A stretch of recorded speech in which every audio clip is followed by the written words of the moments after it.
India के अंदर जो रिपब्लिक डे परेड है उसके हवाले से इस दफ़ा भारत की जो सरकार है वो इजिप्ट के प्रेसिडेंट अब्दुल फतह अल सीसी को जो है वो इनवाइट कर रही है। 2023 का रिपब्लिक डे जो है 26 जनवरी को सेलिब्रेट करेगा इंडिया, जिसमें इजिप्ट के प्रेसिडेंट विजिट कर चुके हैं। उनका एक मेरे ख्याल से डेलीगेशन भी आ गया है। प्रेसिडेंट ही क्यों, और कहा यह जा रहा है कि अब इंडिया जो अपना रिपब्लिक डे जो है वो इंटरनेशनलाइज कर चुका है। जो इजिप्शियन प्रेसिडेंट है उनको रिपब्लिक डे पे इंडिया के इनवाइट किया गया है। इस्लामिक कंट्री के जो हमारे यहाँ बड़ा कहा जाता है ना कि हाँ, इस्लाम के ठेकेदार तो पाकिस्तान है, और आप लोग के इतने अच्छे टर्म्स चल रहे हैं कि आपने उनको रिपब्लिक डे पे बुलाया है। भारत जो है वो जो रिपब्लिक डे परेड है उसको इन्होंने एक इंटरनेशनल इवेंट बना दिया। और जो अगर आप पिछले उससे पीछे चले जाए, अभी से 2 साल पहले तो कोविड की वजह से कोई नहीं आया था, लेकिन ब्राज़ील के सदर जो थे वो भी आए, बोल्सोनारो आए, साउथ अफ्रीका के प्रेसिडेंट आए, और बहुत सारे ममालिक के लोगों को जो है वो बुलाया गया। मलेशियन को बुलाया गया, इंडोनेशियंस को बुलाया गया। 2017 में मोहम्मद बिन जैद को बुलाया गया, 2016 में फ्रांसिस हॉलैंड को बुलाया गया, उस वक्त फ्रांस के सदर थे, 2015 में बराक ओबामा थे, 2014 में शिंजो आबे थे, और इसी तरह ये चले जाए तो लिस्ट बड़ी लंबी है। लेकिन उन्होंने रिपब्लिक डे को इंटरनेशनलाइज कर दिया कि पाकिस्तानी लीडर तो सत्तू पी के सोए हुए हैं, और पाकिस्तानी लीडर्स को तो जब मुसलमानों का ख्याल आता है या मुस्लिम दुनिया का ख्याल आता है, इनको तो रियाल और दिरहम की समझ आती है। इनको तो रियाल और दिरहम से आगे कुछ पता नहीं चलता। लेकिन मैं आपको बताता चलूं कि इंडिया जो है वो अरब वर्ल्ड के साथ इतना करीब हो चुका है कि पाकिस्तान जो है वो ना तो वो समझते हैं कि पाकिस्तान एक इम्पोर्टेंट प्ले जो है वो प्लेयर है, और वो समझते हैं कि पाकिस्तान जो है ना बस ये है कि ठीक है कि हिस्टोरिकल ताल्लुकात हैं, इतनी इन्वेस्टमेंट कर दी हुई है तो अब बस बस ठीक है, इनके साथ ताल्लुक रखो, ज़रूरी है, इनके पास फौज है। एक बड़ी जो चीज़ वो समझते हैं कि शायद इनका जो ये है इंडिया का जो रिपब्लिक डे अभी इंटरनेशनल इवेंट है। यहाँ हर साल कोई ना कोई बड़े दुनिया भर के स्तर के जो व्यक्ति आते हैं, आप सिंगापुर के प्रेसिडेंट की बात, प्राइम मिनिस्टर की बात करें, डोनाल्ड ट्रंप की बात करें, आप यूएस के प्रेसिडेंट की बात करें, फ्रांस के प्रेसिडेंट की बात करें, कोई ना कोई इस लेवल का जो वर्ल्ड लीडर है उसे बुलाया जाता है। और यहाँ कोई हिंदू मुसलमान का भेद नहीं होता, मुसलमान भी आते हैं, ईसाई भी आते हैं, जो भी आते हैं।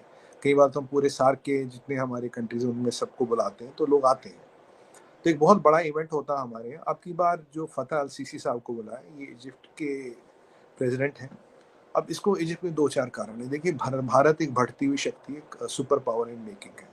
जब आप सुपर पावर इन मेकिंग करते हो तो आपकी जो स्ट्रैटेजी होती है वो कॉन्टिनेंट वाइज जाती है। हर कॉन्टिनेंट को लेके आपकी, मतलब पाकिस्तान की तरह कहीं ये कंधार से लेके कश्मीर तक फॉरेन पॉलिसी नहीं फंसी पड़ी। ये तो मैं एक बार हमेशा कहता हूँ, पाकिस्तान की फॉरेन पॉलिसी कंधार से लेके कश्मीर तक फंसी पड़ी है। हमारी फॉरेन पॉलिसी ग्लोबल है। और अगर हम अफ्रीका की बात करें, इजिप्ट का, इजिप्ट है अफ्रीका, अफ्रीका की बात करें, अफ्रीका में 2 कंट्रियां हैं। अफ्रीका में एक है आपके पास इजिप्ट, दूसरा साउथ अफ्रीका। इन दोनों से हमारे बड़े अच्छे संबंध हैं। और जो हम मीना की बात करते हैं, middle east, north Africa, middle east में हमारे अच्छे संबंध हैं। हमारी TU2 में है, हमारी UAE से अच्छी दोस्ती है, सऊदियों से अच्छी दोस्ती है, हमारे बहरीन से अच्छे संबंध हैं। तो एक UAE में हम, एक इसराइल हमारा बड़ा अच्छा दोस्त है, तो हमारे अच्छे वहाँ पे, जॉर्डन से हमारी अच्छी दोस्ती है, तो अच्छे हमारे मित्र हैं, हमारे फ्रेंड्स आर देयर। हमारे पास इजिप्ट को देने को बहुत कुछ है, और हमें हमारे पास इजिप्ट से लेने को बहुत कुछ है। अब यहाँ एक एंगल क्या है, इजिप्ट से हम ट्रेड जो है हमारा बढ़ाना है, और इजिप्ट से दोस्ती का मतलब है पूरे नॉर्थ अफ्रीका, पूरे अफ्रीकन कॉन्टिनेंट पे आपकी दोस्ती और आपकी मोहर जो है वो स्टैब्लिश हो जाएगी। एक कंट्री ऊपर है, एक कंट्री नीचे, और ये बहुत पावरफुल कंट्री है दोनों।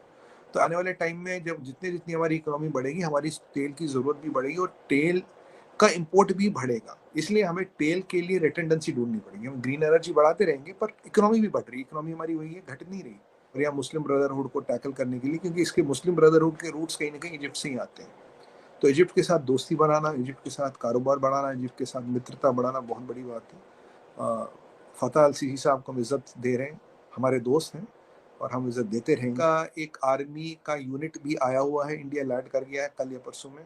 Egyptian army will be marching on 26 January. Last time एक बार जब फ्रांस के आए थे तो फ्रेंच आर्मी मार्च, तब की बार एक इजिप्शियन आर्मी का कंटिजेंट विल मार्च।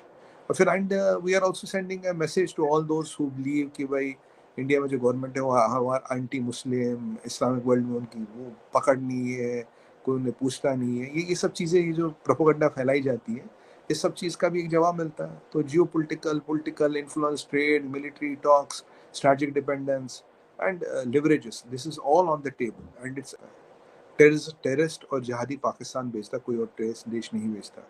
कई बार मुझसे सवाल पूछा गया पाकिस्तान और चाइना में क्या फ़र्क है। मैंने कहा चाइना तो फिर भी आके बॉर्डर पे लड़ता है, आप ये जो टेररिस्ट बेचते हो, जो आप जिहादियों को बेचते हो भाई, बरगलाफा फुसला के, और जो यहाँ लोग मरते हैं वो चाइना नहीं करता। जंग कोई भी मुल्क लड़ सकता, बॉर्डर पे कोई भी आर्मी लड़ सकती, armies are train to do that.